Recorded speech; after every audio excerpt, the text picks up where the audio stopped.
Bien-aimés, bonjour, peuple béni du Seigneur. Je vous salue dans le précieux nom de notre Seigneur Jésus-Christ. Que la grâce de notre Dieu, l'amour de notre Père, l'amour inconditionnel, l'amour éternel de notre Dieu, de notre Créateur, que cet amour qui est répandu dans nos cœurs par le Saint-Esprit demeure abondamment et se multiplie au-dedans de chacun de nous. Que la communion du Saint-Esprit soit également notre partage ce matin au nom puissant du Seigneur Jésus. Quand il y a peu de communion avec le Saint-Esprit, nous sommes livrés au scandale. Quand il y a peu de communion entre le Saint-Esprit et nous, nous sommes livrés au scandale. Jésus-Christ en a fait allusion, il a parlé de ça. Jésus-Christ n'a jamais apprécié le scandale. Quelquefois, lorsqu'il a dit qu'il n'est pas interdit que le scandale arrive, mais malheur à celui par qui le scandale arrive. Jésus a voulu démontrer le danger du scandale, parce que le scandale est une chose très dangereuse qui détruit la vie d'un croyant, qui détruit la communion entre Dieu et son Fils. Vous voyez, je n'aime pas beaucoup utiliser le terme croyant. Ce n'est pas que c'est un mauvais terme. Lorsque nous restons focalisés dans le terme croyant, on a l'impression, heureusement, je dis bien l'impression, que nous sommes en train de diminuer la puissance qui se trouve dans la parfaite communion, qui se révèle au-delà de la croyance, mais un fils. C'est pourquoi Jésus dit que le fils, le serviteur ne connaît pas ce que fait son maître, mais le fils connaît. C'est pourquoi j'aime beaucoup utiliser le terme de fils de Dieu, enfant de Dieu, parce que ceci va beaucoup attirer ton attention, mon attention, pour comprendre et pour te mettre vraiment dans la conscience de la profondeur qui se trouve dans la vie de fils de Dieu, la vie d'enfant de Dieu. Jésus démontre le danger du scandale. Mais généralement, nous n'avons pas souvent l'habitude de prendre les choses dans leur vrai contexte. Quelquefois, nous passons outre et nous nous arrêtons au niveau où nous avons compris. Vous voyez, Jésus a parlé du scandale. Paul a parlé aussi du scandale. Quand vous regardez, par exemple, dans 1 Corinthiens 8, vous allez voir, lorsque Paul parle du scandale, il dit, je ne dois pas manger la viande. Si à cause de la viande, je peux scandaliser mon frère. Et lorsque nous regardons notre attitude, le scandale devient un tout petit peu comme une ruse même de l'ennemi. La ruse qui s'est établie dans le cœur des enfants de Dieu et qui doivent pourtant s'en séparer pour ne pas tomber dans le piège. Si vous regardez ce que Paul dit, nous avons beaucoup plus regardé un côté. Le côté où nous devons éviter de scandaliser un frère. Quoi de normal? Parce que je ne dois pas, à cause d'une nourriture, à cause d'un aliment, je deviens un scandale pour un frère. Mais si nous rentrons aussi de l'autre côté, nous allons constater que il y a des questions que nous devons nous poser. La question que ce frère doit aussi se poser. Pourquoi il est scandalisé? Parce que si j'analyse profondément ce que Paul vient de dire, il est en train de démontrer un homme qui peut manger un aliment sans avoir un problème de conscience. Vous comprenez? Un homme qui peut aller jusqu'à manger quelque chose parce qu'il est conscient que ce n'est pas un aliment qui peut me séparer de mon Dieu. Et si j'en prends, je prends avec action de grâce. Mais il y a quelqu'un qui est scandalisé. Pourquoi est-il scandalisé? La personne qui mange, l'aliment ne me rapproche pas de Dieu et l'aliment ne m'éloigne pas de Dieu. Pour moi, je suis fils de Dieu au-dessus de toute chose, car c'est ce qui ne me sera jamais enlevé. Le fait que je suis déjà fils de Dieu, cela m'a été donné par la grâce. Et je le suis parce que Christ a manifesté, a accompli. Christ m'a racheté. Je suis de la race élue, la race des élus de Dieu. Je suis un sacerdoce royal. Je suis conscient de mon identité. Donc, quand tu regardes le texte où Paul a parlé de ça, il voulait effectivement ramener l'aliment à son seul rôle. Jésus va même aller plus loin. Il va dire que ce n'est pas ce qui entre dans la bouche de l'homme qui le souille. Non. Donc, ce n'est pas les viandes étouffées, ce n'est pas les ceci, ce n'est pas le cela, les poissons qui n'ont pas d'écailles, ce n'est pas ceci. Cela ne peut pas souiller l'homme. Voilà l'homme qui est en train de manger un aliment. Parce qu'il n'a pas besoin d'un motif de conscience. Il est libre. Et à partir de ce moment, lui, il peut manger. Mais à cause du scandalisé. Donc, à côté de lui, il y a un scandalisé. Je ne sais pas si tu comprends. C'est donc sans condamner le scandalisé. Mais il faudrait quand même qu'on lui pose la question. Pourquoi tu es scandalisé? Pourquoi es-tu scandalisé? Comprenez? On finit donc par se rendre compte que mon frère est scandalisé parce que, en fait, il a un déficit de communion avec le Saint-Esprit. Il a un déficit de communion. Lorsqu'il y a peu de communion avec le Saint-Esprit, on est livré au scandale.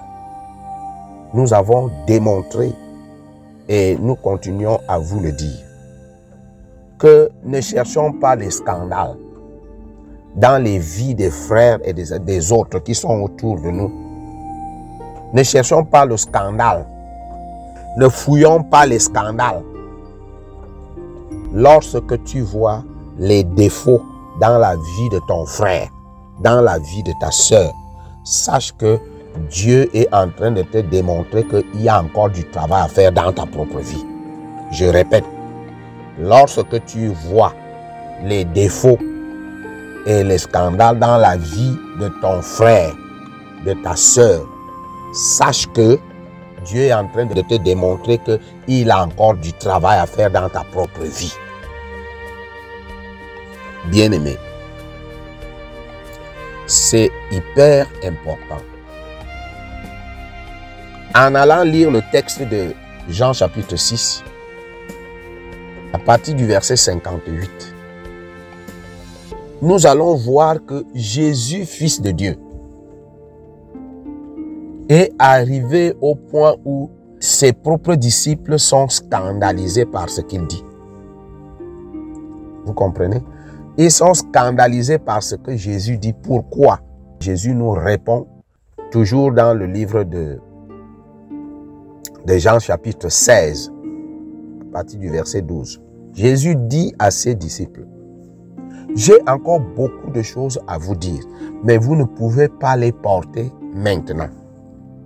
Mais quand le Consolateur viendra, il vous conduira dans toute la vérité. » Vous avez compris?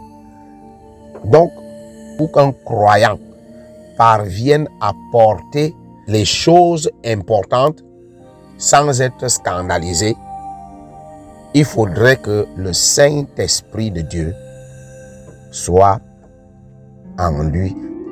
Le Saint-Esprit de Dieu, qu'il soit déjà un homme spirituel, qu'il soit à la hauteur, à la dimension de pouvoir juger, sonder, juger les choses spirituelles. C'est pourquoi Paul va nous dire ça d'une autre manière.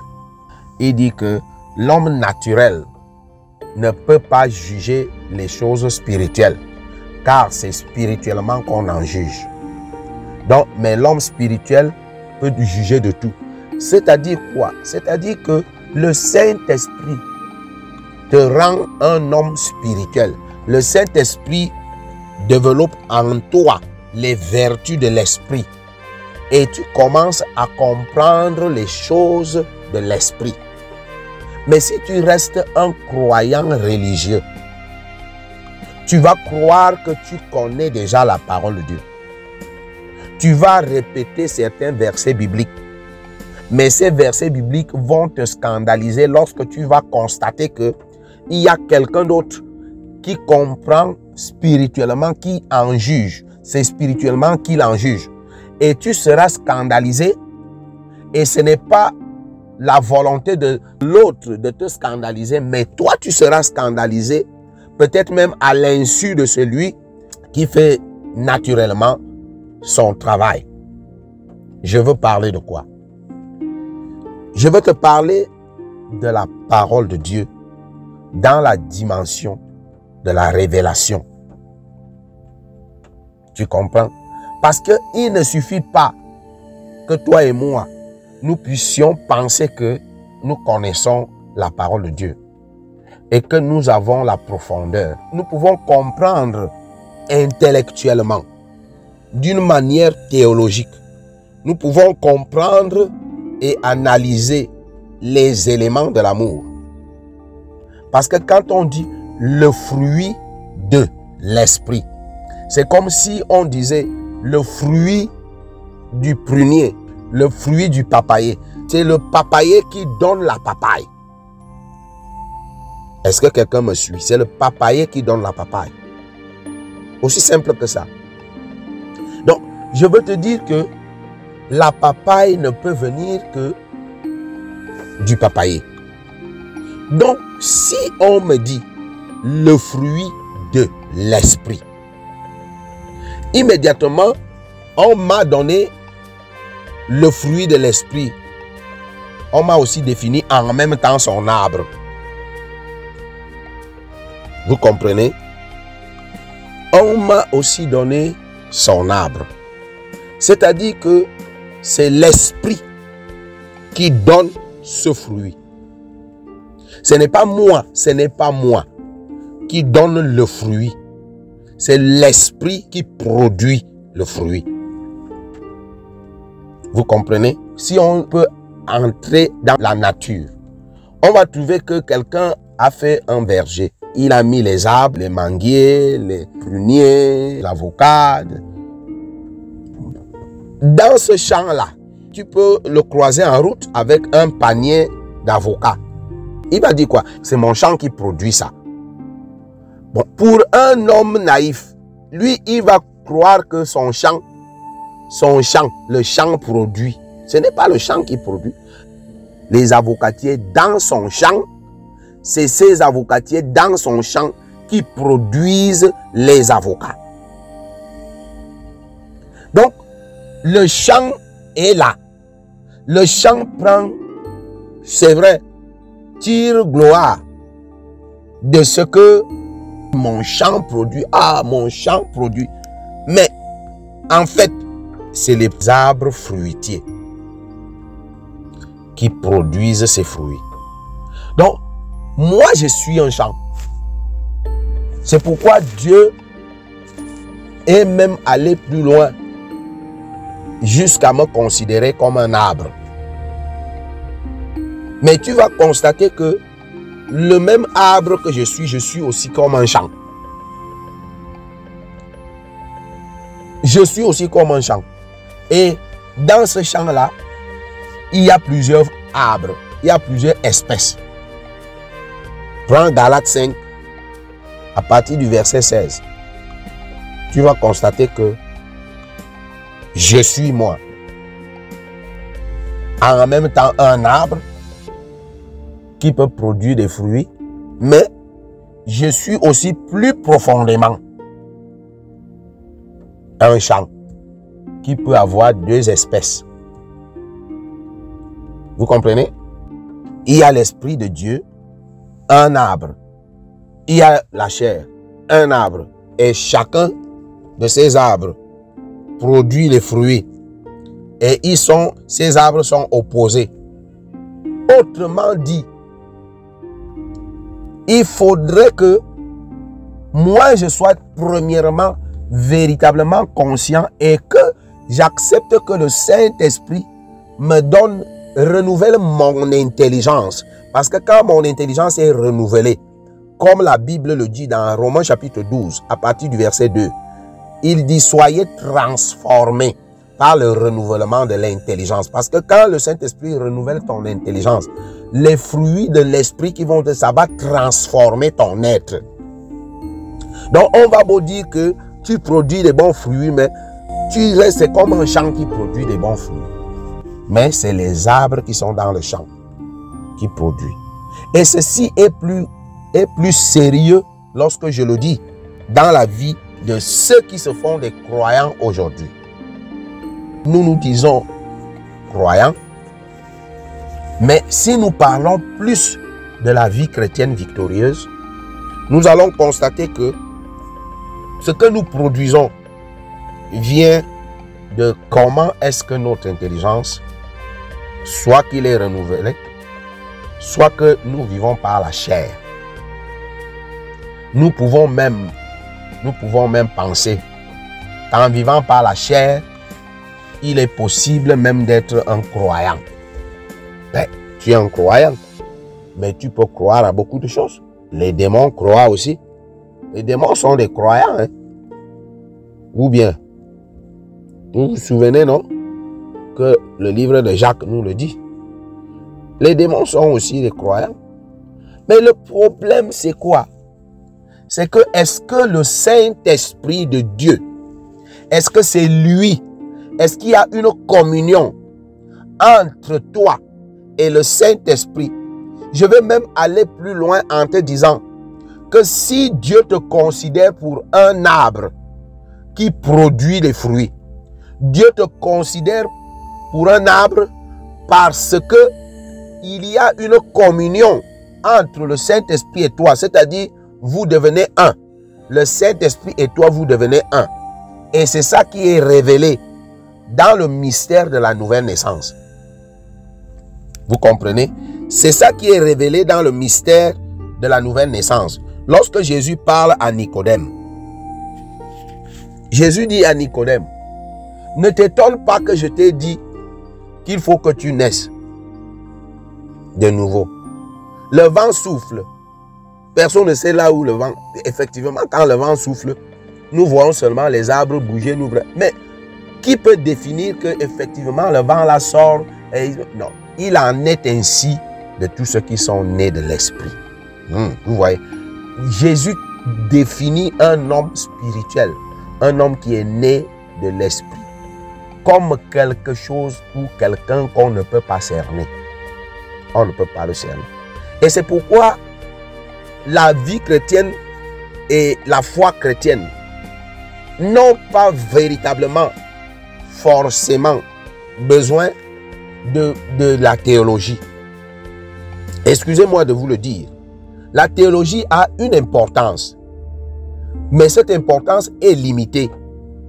Parce que il faut que quelqu'un qui doit même aller faire la théologie, qu'il soit suffisamment déjà bâti dans la nouvelle naissance. Écoute bien, je vais répéter ce que j'ai dit. Il faut que quelqu'un, quand il entre même dans l'école de théologie pour devenir peut-être bachelier en théologie ou docteur, licencié, je ne sais pas moi, agrégé, tout ce que vous voulez en théologie, il faut d'abord que cette personne soit véritablement née de nouveau et qu'il soit rempli du Saint-Esprit. Sinon, il va s'égarer. Vous comprenez? Il va s'égarer. Et c'est pourquoi vous pouvez constater que les gens sont des chrétiens théologiens et ils causent des scandales terribles. Vous comprenez? Ils causent des scandales terribles. Ils sont capables de mener une vie de débauche. Ils sont capables de mener une vie d'immoralité, une vie d'adultère, une vie d'ivrognerie. Ils sont capables de mener une vie de violence, de bagarre. Les théologiens face aux théologiens dans les bagarres. Et toutes ces choses-là, nous vivons ça au quotidien. Quelquefois, nous essayons de masquer, nous essayons de nous consoler indûment. Nous essayons de chercher des fausses raisons. Mais la vérité, c'est quoi?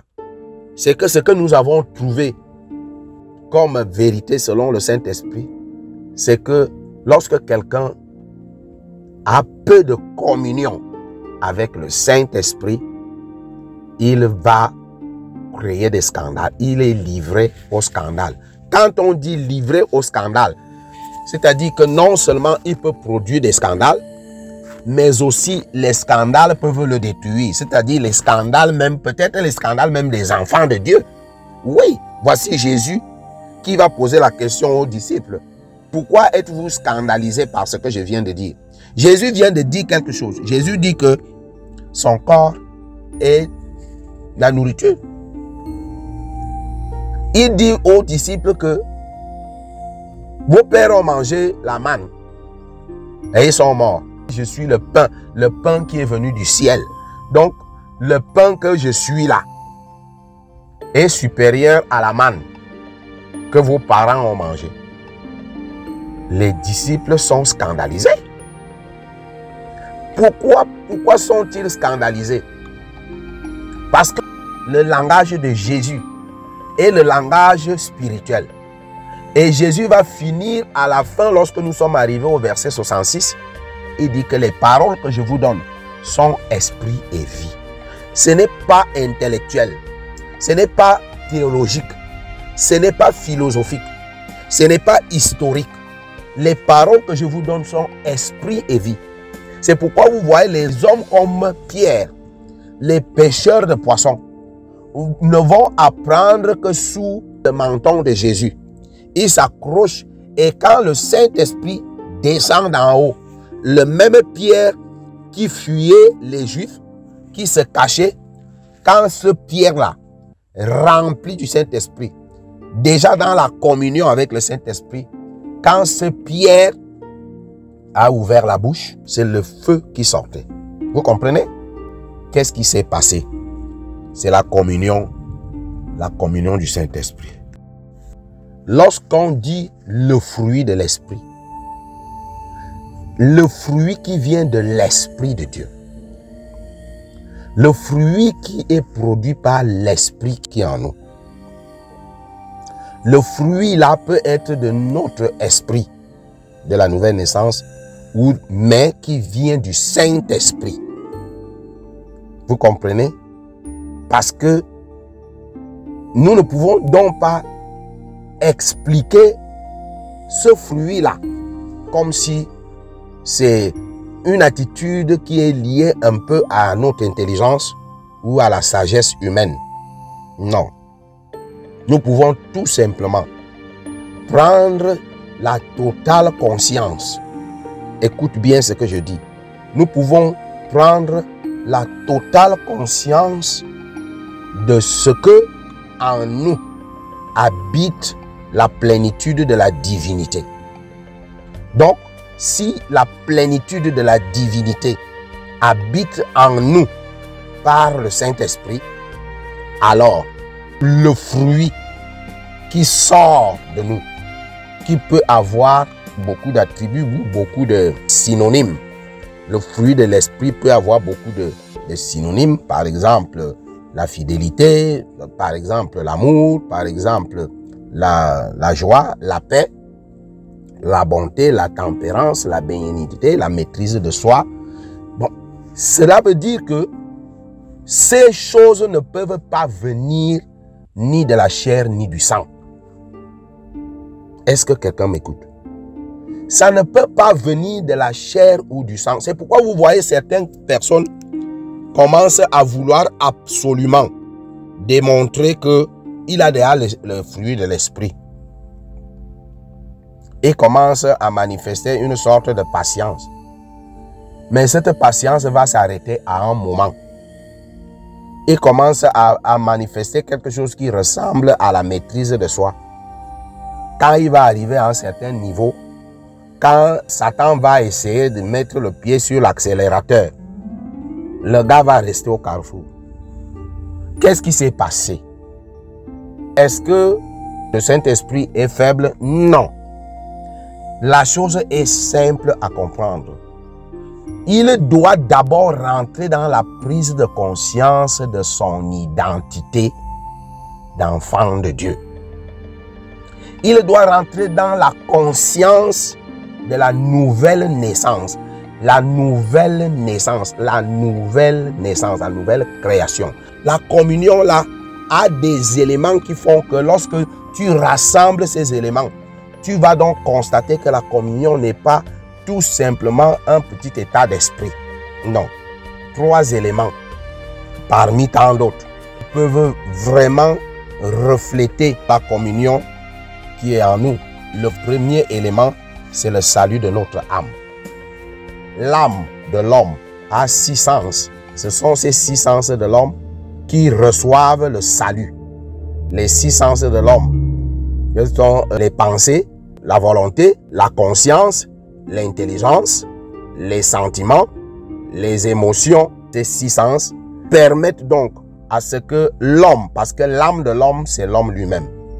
Et lorsqu'il faudrait que nous puissions revenir là-dessus, nous pouvons donc bien comprendre. Nous avons dit que les 6 sens de l'âme, les 6 sens de l'âme que sont les pensées, premièrement, c'est pas par importance, mais c'est tout simplement pour que nous puissions citer. Il y a les pensées, il y a la volonté, il y a la conscience, il y a l'intelligence, il y a les sentiments, il y a les émotions.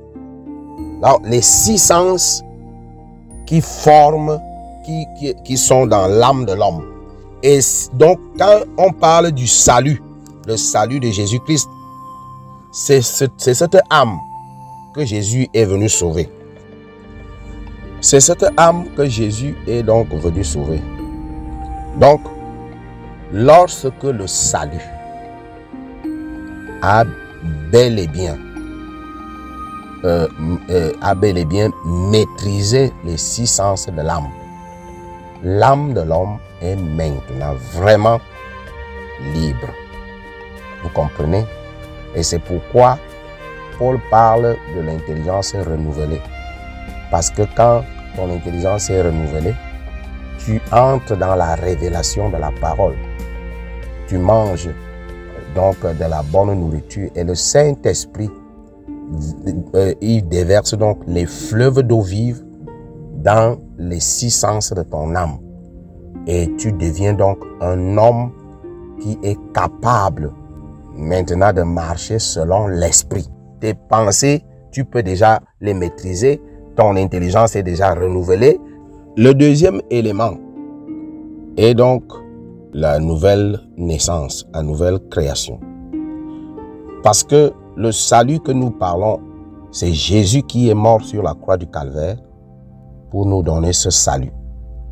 Il est venu sauver les âmes perdues, comme la Bible le dit. Il est venu sauver les âmes perdues. Mais la nouvelle création est un mystère. La nouvelle naissance est un mystère.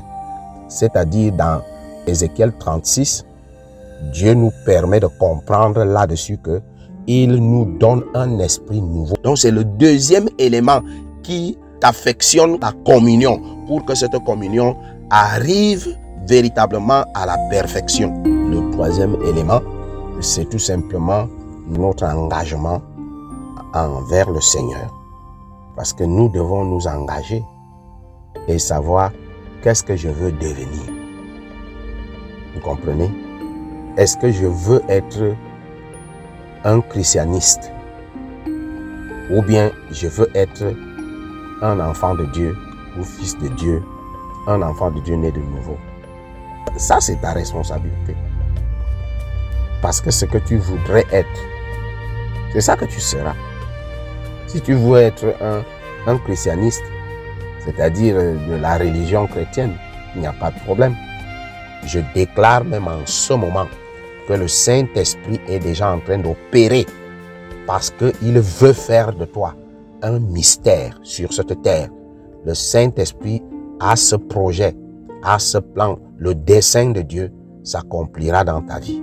Sois béni. Amen.